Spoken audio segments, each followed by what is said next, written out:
And here is Harley. Hello, Harley. Welcome to the show. I liked your reading. That sounded pretty good. Well, thank you very much. It's always easy to read good writing. I And am sorry about being late. I keep having this happen that for 2 weeks we're still on the winter time, and so my appointments are supposed to be an hour earlier, and I keep missing it. But I'm here. well, delighted that you made it. And I it's amazing to me what happens in Europe has its own like spring change of time, but it doesn't happen at the same time that the American change of time happens. So ours happens first, and yours, for some reason, reduces the hours between you and me from a normal 6 down to 4. And that's just when are they going to straighten all this stuff out? I I, don't know. I I think the Europeans didn't switch the same time so they can show independence from the U.S. Oh yeah, yeah, that's it. That's got to be it. Hey, John, I want to read something from the New York Times that addresses this question of the ICC indictment. They had a story on this, and they said the Pentagon is blocking the United States from presenting evidence of Russian atrocities in Ukraine because military leaders fear setting a precedent that might pave the way for the court to prosecute Americans. So, besides not ratifying the agreement, and by the way, China, Russia, I don't think India participates in the ICC, and the United States. So, there you have the four powers. They agree on one thing, which is you shouldn't give away your judicial powers to an international body set up by George Soros. Well, what about Britain? Oh, they were one of the founders. They were one of the pushers. And one of the key people in pushing it was Samantha Power, who's now the U.S. Agency for International Development president or chairman. And as you informed us in your weekly essay there, that the prosecutor is British, Yeah, a man named Khan, right. and yeah, it all looks like a con job to me, Harley. Well, I mean, the charge is so it's so wrong that instead of investigating who are these children and why were they moved, they assume that Putin moved them to destroy Ukraine and that he's trying to take away the children of Ukraine so that Ukraine won't have a future. That's the message you get from the Ukrainian so-called human rights groups. And meanwhile, when officials in the Donbass went before the same criminal court with massive evidence of Ukrainian atrocities against civilians in the Donbass, they were rebuffed. There was no willingness to even look at it.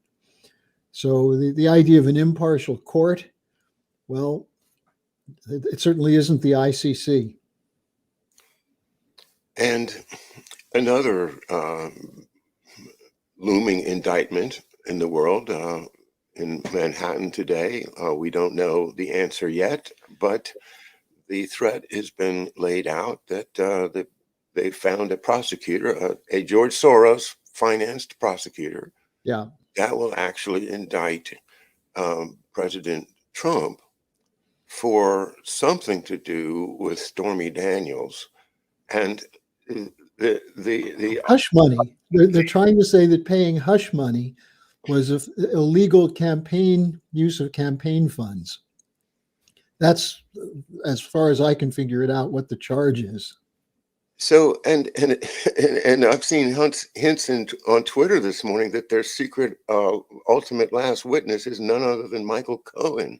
Of course. Well, he's the one who wrote the check and who told Trump to go ahead and write the check. But here's the interesting thing. Look at the timing again. Yeah. Here we are at a moment where the banking system is melting down. Janet Yellen and Jerome Powell are doing things which are completely crazy. The Swiss government and Swiss central bank just put $250 billion into a bailout of Credit Suisse. And it's not even clear that will save the bank. The bank's being taken over for the cost of 2 billion by Union Bank of Switzerland. So you have the banking system in a meltdown. It's having an effect on the stock markets. And then you have the Putin-Xi meeting, which is quite significant given the recent developments with China getting Iran and Saudi Arabia to sign a rapprochement. You have Russia working with Syria and Turkey to have a rapprochement there. You have Syria, Assad went to the United Arab Emirates, which was one of the funders of the terrorists in Syria. Now they're saying they want brotherly Arab relations. So we're seeing dramatic diplomatic shifts in the world. And what do they want us focused on in the United States? Stormy Daniels, Michael Cohen. I'm surprised they're not going to bring back Avenatti, who's, I guess he can't come back because he's already in prison.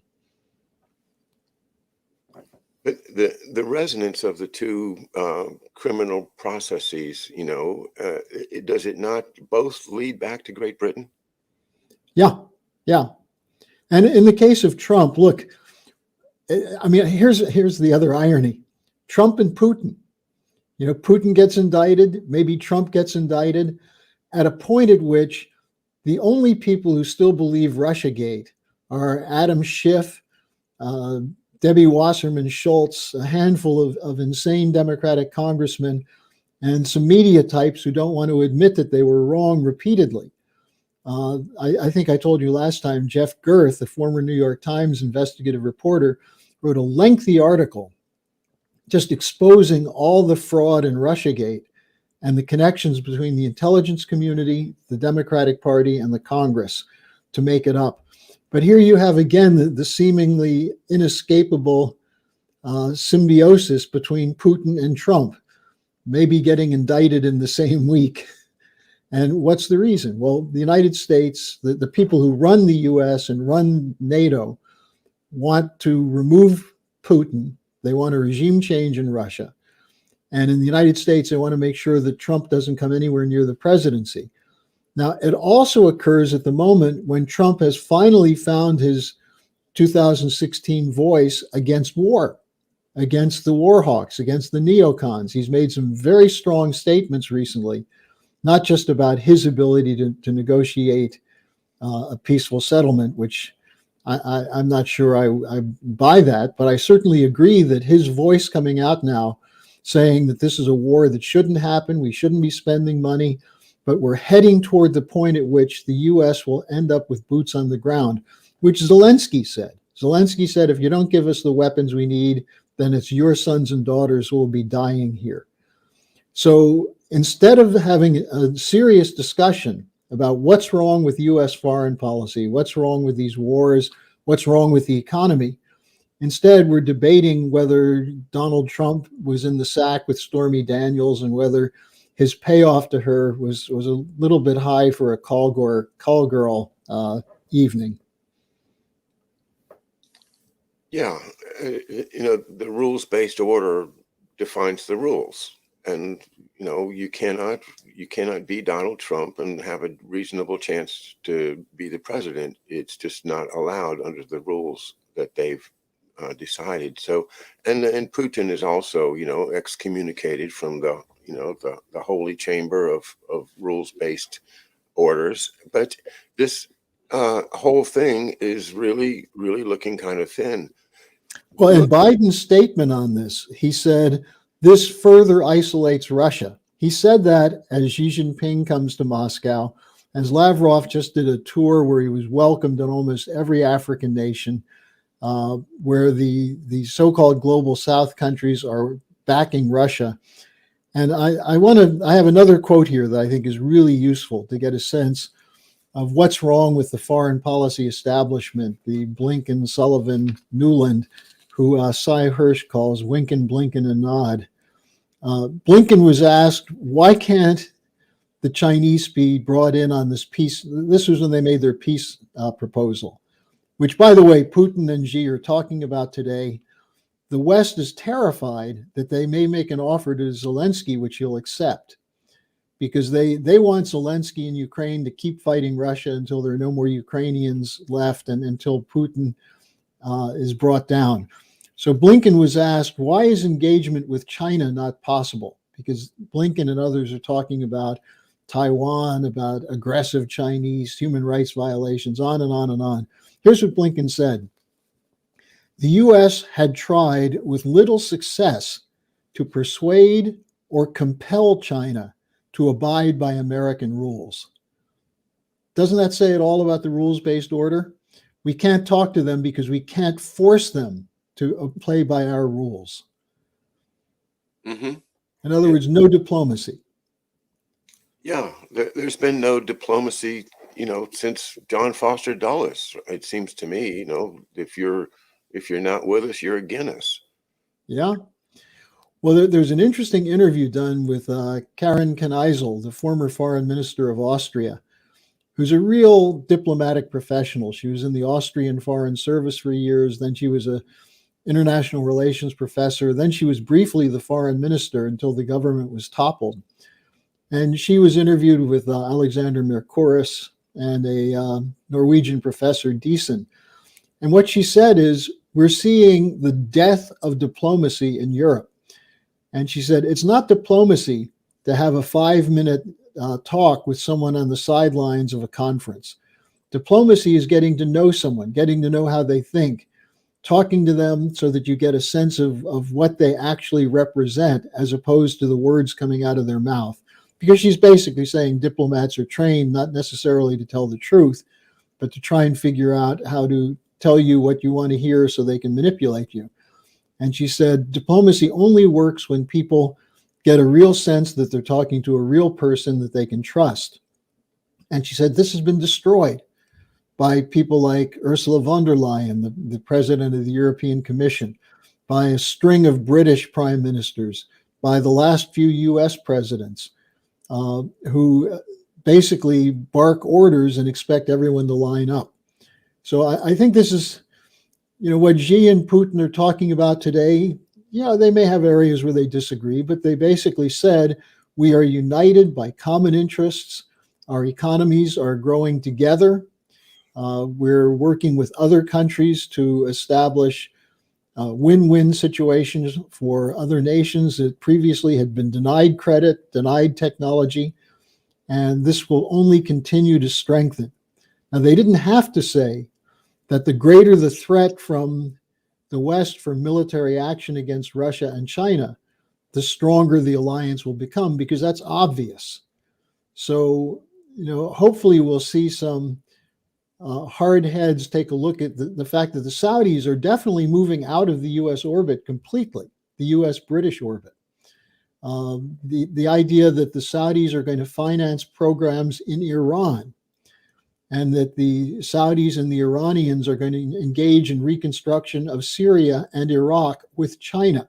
This is the extension of the Belt and Road Initiative into the West Asia, the Middle East.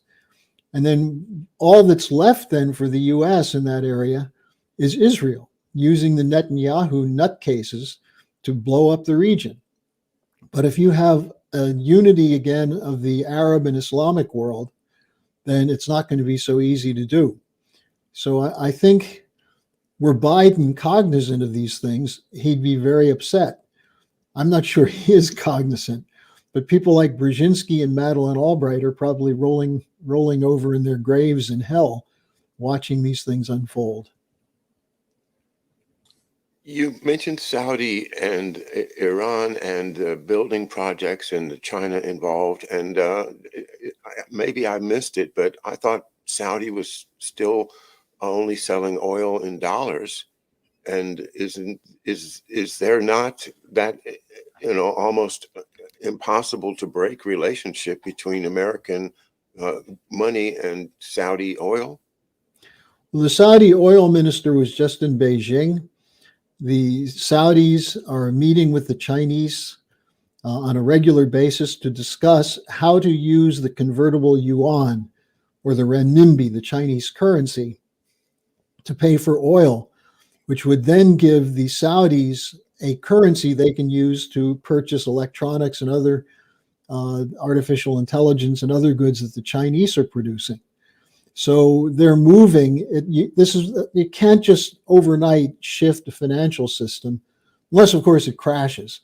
But at this point, the Chinese are shedding their dollar obligations.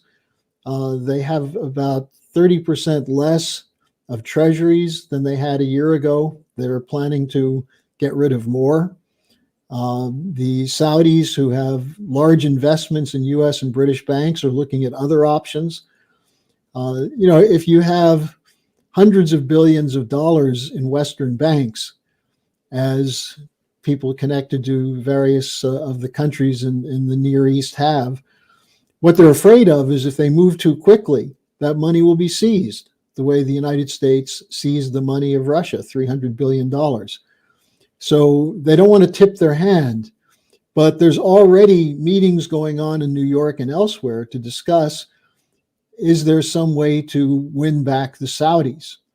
Because if the Saudis were to go, there's no question that Qatar, United Arab Emirates, all of these countries, Iran is not putting its oil money in the West. We can't steal enough oil from Syria and Iraq to make up for the difference that we would lose if the Saudis decided not to sell oil to the United States. So it takes a little while. Putin said this. What Putin said several months ago at the Valdai Club is that there's a tectonic shift going on in world relations. It's unstoppable, but it's going to take a while. And, I think what speeds it up is things like sanctions and the kind of activity we see with the United States funding war operations in Ukraine and also talking about Taiwan. So, we'll see what happens with this, but the Chinese and the Saudis are committed to this. India and Russia are a little further advanced on the ruble-rupee agreement, and there are other countries that are trying to get in on it as well, including a number of African countries that are talking about going back to the idea Gaddafi had of an Arab monetary fund in which they issue credit based on oil and gold. So, we're moving quickly in this new direction. The only thing from the West that is being pushed is central bank digital currencies. Now, the Chinese and the Russians use digital currencies for trade, but these are currencies controlled by the government for the purposes of trade and investment, as opposed to what the Western governments are talking about, which is digital currencies so they can control the credit completely. So you can see the difference there.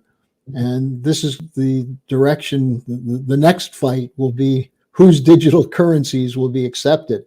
And I can assure you that if countries move away from the dollar, they're not going to accept a US-European control over digital currency exchange. If we lose the special relationship with Saudi Arabia and the oil, then how am I going to drive my car?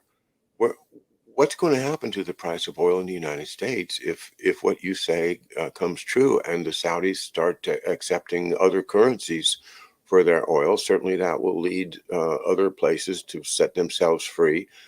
And it kind of reminds me of the shock that I felt when I first realized that the US government was going to allow digital currencies to appear.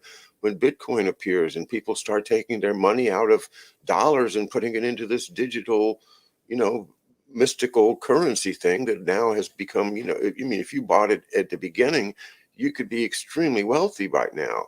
But if you're still holding it, you're starting to lose that wealth. If you look at what happened with Signature Bank. Okay, but again, it's not the U.S. government that I would have expected. That's not what the U.S. government would have done if they wanted to protect the dollar. They would have made ways to prevent these things from happening.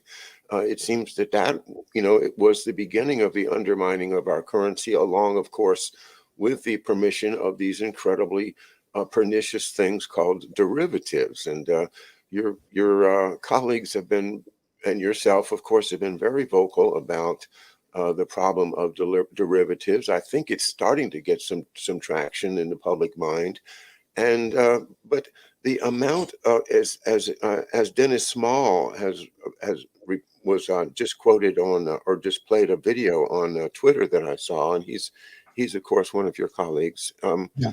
And I've had the great pleasure of interviewing him once or twice a couple of years ago, and he is saying it. It's just as simple as this. It is the derivatives. Yeah. What can we? That combined with my discussion last night with your other colleague Anastasia Battle, which was really a joyful conversation last night. She's terrific and got such wonderful human spirit to her, and She's lively, huh? lively but serious but cheerful, a happy warrior, I guess. Anyway, she and I were talking about it, and once again, one of the great points that Lyndon LaRouche has always been pushing is the restoration of Smith of Mont. Slipping my mind now. The Glass 1933 law. Steagall. Yeah, Glass Steagall.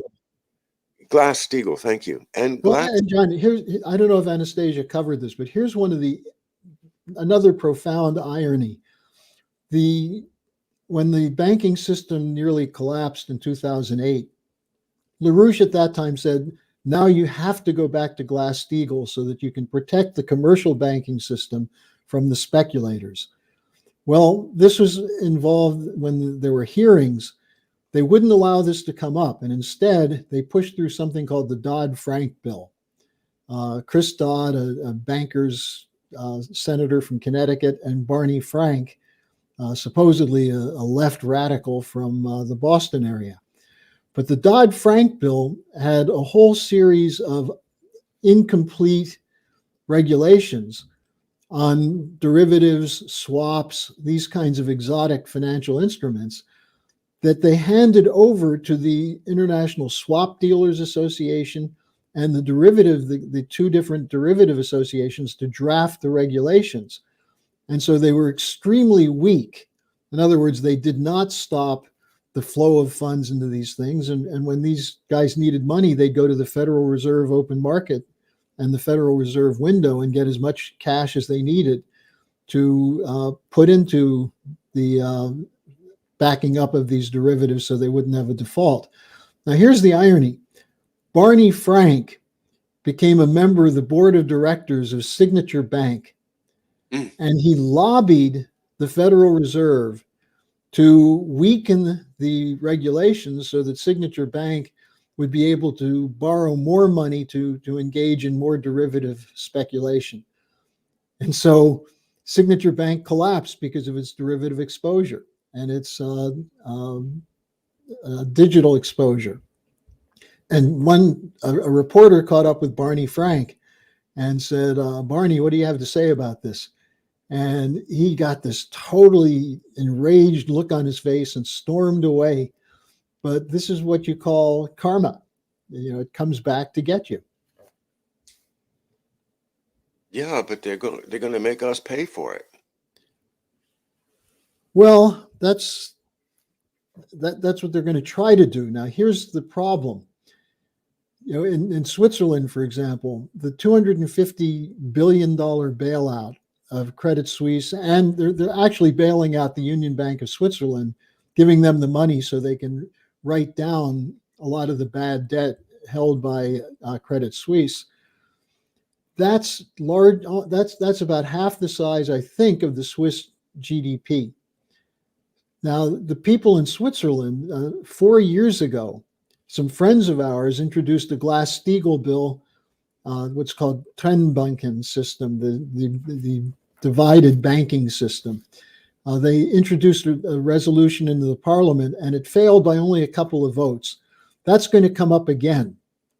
And so what we know as Swiss banking with secrecy and everything else may be sacrificed in order to save the banking system and to prevent the population from lynching the bankers. So what's going to happen here? Well, if they're going to try and bail out every bank that has derivative exposure, debt exposure of one sort or another, the repo exposure, what they're going to try to do, and this is when Yellen announced, or Powell actually announced that they're going to make this swap window available for as much dollars as any bank in Japan, Canada, Great Britain, the United States, and I think France as much dollars as any bank needs to stay liquid, well, that's going to trigger hyperinflation. If the banks start having defaults and have to go and draw on that. So we're facing a situation either where there will be chain reaction defaults if they don't do that, or much greater inflation if they do bail it out. Now, the only way they can avoid that is by basically saying that they're not going to force the banks who borrow the swaps, the money at the swap window. For example, if you need $1 billion to pay your debts overnight, you borrow it. It used to be 24 hours you had to pay it back plus interest, then 7 days plus a little more interest, then a month. Then you have basically permanent unpaid back, non-paying back on these loans. Now, at some point, that collapses the system. And what they're trying to figure out is how to sweep the bad debt out so they can, the money that goes in is not parked in these what are called special vehicles that are there just to protect the debt. Now, you know what the model for this is? What Enron did in 1999, 2000. The special debt vehicles that were set up to offload the debt from the books. So the books of the company looked okay, but the people who were holding the debt never got paid back. And who's holding the debt? Pension funds, hedge funds, money market funds. So in other words, the average person who thinks they're doing okay because they've seen their net value of their financial assets go up, they're going to be backed by nothing and they're going to lose it. So the banks will stay in business because they'll be liquid, but these special vehicles, special investment vehicles, will not be liquid, and they'll eventually be written down to nothing. And that means a large number of people's pensions are going to go out the window. That's hopefully we'll get a mobilization to change this before that happens, because once that happens, you're going to see anger beyond what we've ever seen before, beyond when people were losing their homes in 2008, beyond the anger over the whole COVID shutdown and everything else. We're building toward a huge crisis. And you saw some of that in France yesterday. Did you see the pictures of the fires in the streets of Paris? Yeah. The hit and run against the police and the buildings. Macron, I think, is going to address the nation tonight. And what's he going to say? We have to do this. There's no option. So I think there's going to be bigger explosions to come. And the key is, will there be a program that people can support that will work? And that's why I think you mentioned you saw Dennis Small and Helga did a special Twitter space to discuss this. We're going to be doing more of these to give people the benefit of understanding what Lyndon LaRouche was talking about from 1971 until his death. Today, for example, we reprinted his speech from March 21st, 2003, where he discussed what was behind the Iraq War and what's going to happen. And he was, I was reading it this morning and I had forgotten how accurate he was with his forecasting.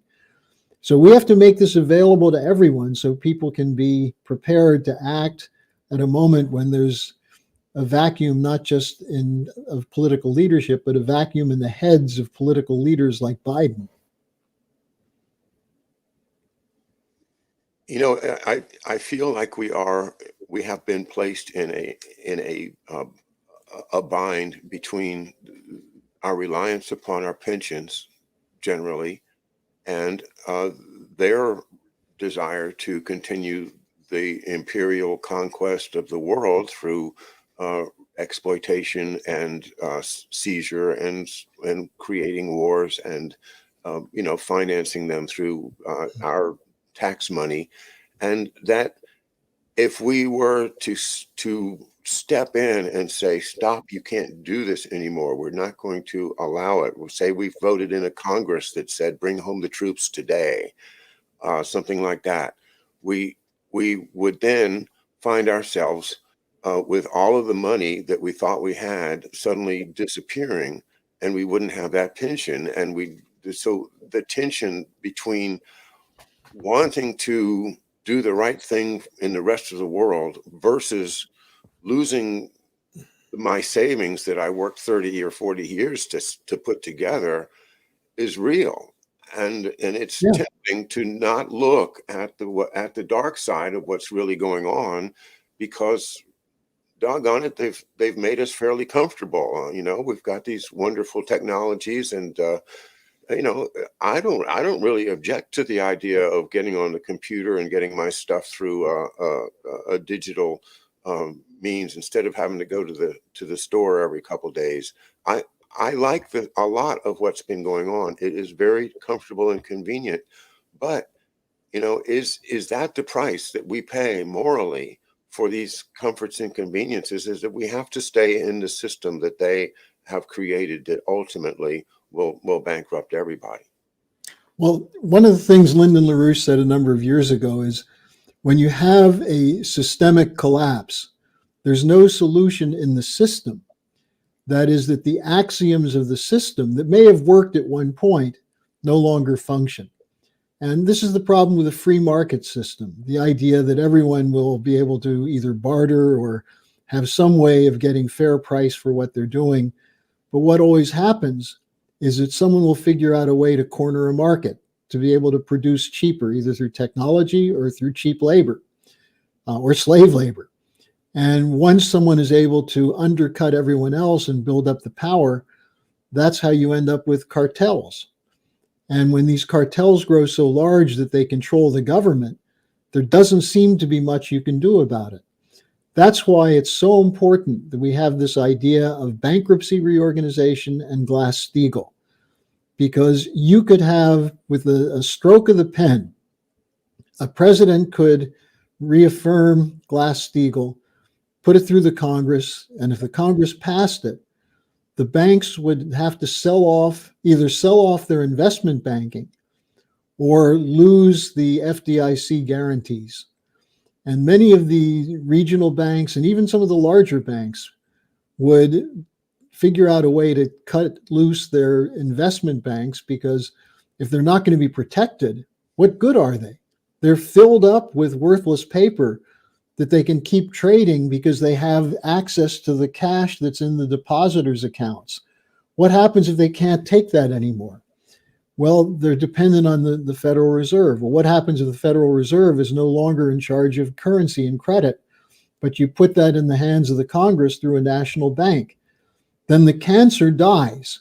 Now, in the meantime, you have to come up with a plan to make sure that people who are counting on pensions or counting on investments will have access to some of that cash flow so they don't starve or lose their homes. And that's what is required with emergency planning. But in the meantime, while you figure out a way to get through the emergency, and what Roosevelt did was he had a bank holiday.